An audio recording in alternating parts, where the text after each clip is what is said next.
Women and men and people affected by war and conflict are generally vulnerable. And people living in a stable and fairly decent conditions with access to services. Women in particular are vulnerable not because they were born like that. They are vulnerable because of pre-existing inequality and discrimination that affects them more. So for example, if we were to look at the data, 60% of preventable maternal death happens in crisis-affected countries.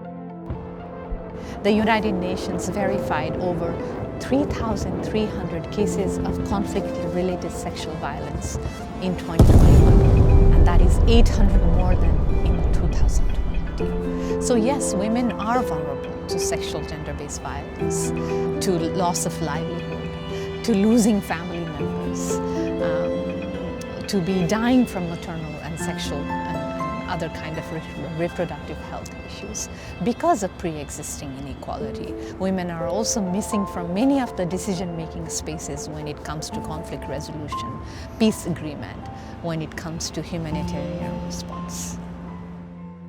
Women need stronger support. And I think one thing we need to remember is that while women are vulnerable, if we look at the stories about conflict resolution, community peace building, women are already playing a very critical role at the community level, bringing community members together because they're natural connectors. They run a family, they're connected to their communities, and they often are very good at mediating peace.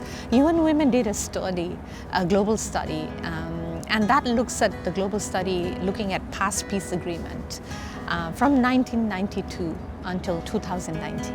And what it shows is that when women engage in peace negotiation, whether as negotiator, mediators, or those who are signatory, the peace agreement is likely to be successful. And peace agreement can also last longer.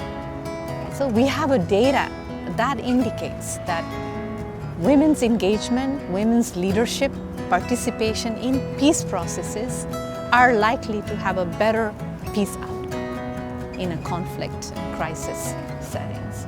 But yet, if we look at the worldwide figure now, less than 13% of peace negotiators are women around the world. 7 out of 10 peace processes in the world since the Cold War do not have women as signature. So there is absence of women's voice, absence of women's leadership in key peace processes around the world. And that absence needs to be addressed through a systematic approach. Right? It cannot just be bringing a couple of women on the sideline as observer in a conflict setting and saying observe. It has to come, meaning women needs to be supported, there needs to be seats, there needs to be training, there needs to be space for women to contribute meaningfully and make an impact. I wonder if the world would look different had women been in the leadership role and in making this world a better place. If women were really in the forefront of the political systems and economic system from all around the world, would we have a different dynamics? Would we have perhaps less suffering? I keep wondering about this. Of course, I don't have the answer, but my hunch, my personal belief and hunch is perhaps. So we must capitalize on the real and the potential capabilities that women have in peace building, in conflict resolution, and in sustainable development.